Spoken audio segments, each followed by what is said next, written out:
دا ورو سوال کړی چې زه په سفر باندې هم د بعضو ملګرو سره او په لاره کې موږ وده شو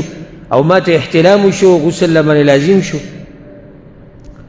ماسپښین لمانځه نه مخکې موږ راپاڅېدو بیا ما د ملګرو په مخ کې غسل نشو کولی ماسپښین مونځ مې وکړو مازدیګر مې وکړو ماښام مې وکړو ماسخوتن مې وکړو واپس چې کور ته رالم بیا مې ټول مونځونه وکړو نو زما دا کار څنګه دی الجواب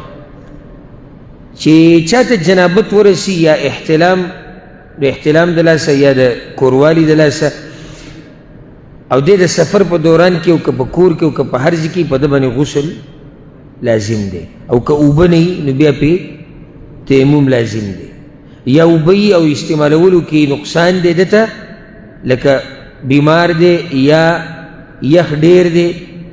اوبه ګرمولی نه شي بیا هم تیمم کوي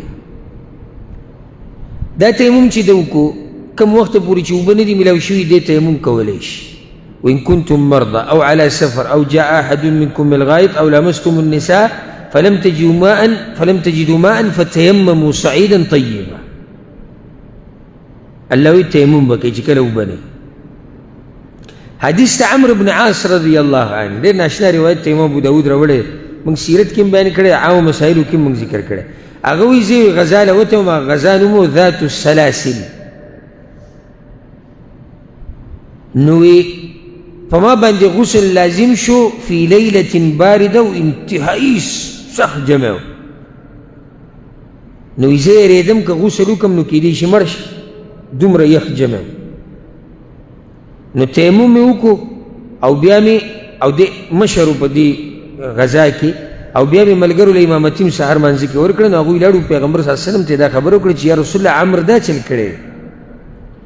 وی پیغمبر صلی الله علیه وسلم ماته وی چې یا عمر صلیت باصحابک وانت جنوب تا ملګرو له امامتي ورکړې د جنابت په حالات کې وی ما ورته یا رسول الله د دې خبرې د لاسه مې غسل نه دی کړی او الله وایي چې ولا تقتلوا انفسکم او ځانونه مه وژنئ او په دې کې ماته مرګ ښکارېده فضحک رسول الله صلی الله علیه وسلم پیغمبر صلی الله علیه وسلم په خندا شو هېڅ هم ونه ویل چې هېڅ هم ونه وي نو معنی څه شوه کاري صحیح دی نو چې سړي ته اوبه نه میلاوېږي یا اوبه شتي خو استعمال کې نقصان دی نو دی به تیمم کوي د حیا د لاسه بې اودسۍ په حالات کې مونځ کول دا یو انتهایی خطرناک او لویه ګناه ده او د قبر د عذاب په اسبابو کې یو سبب دی بعض کسان دي چې د سخر کور کې وم او بعض وایي د ملګري په کور کې وم بعض وایي چا سره میلمه وم او بعض وایي په سفر کې راته ملګري وکتو او ما له حیا راتله دا ټول عذرونه پالتو عذرونه دي که ته د ملګرو په مخکې لاړ شي غسل وکړي دا غټه خبره ده که نه ته الله ته ودرېږې د بې اودسۍ په حالات کې لمونځ کوې دا ټوکه نه ده یو سړی د جنابت په حالات کې دی یو سړی بې اودسۍ په حالاتو کې دی راغلی دی په جومات کې ولاړ دی او ښه ورته پته دی چې اودس مې نشتي دا ټوکه نه ده وایي ما له حیا راتله داسې خبره شو ما له حیا راتله نو حاصل دا دی چې د ده دا کار دا چې کوم کار یې کړی دا ناروا ده لویه ګناه دی به توبه وباسي او بیا به داسې نه کوي ښه که ده غسل نه یې کړی تیمم یې نه یې کړی او منځونه یې کړي نو دا منځونه نه دي شوي اوس به دا منځونه بیا راګرځوي اوس به څه کوي دا منځونه به بیا راګرځوي ولې به بیا راګرځوي شوي نه دي ولې نه دي شوي طهارت یې نه و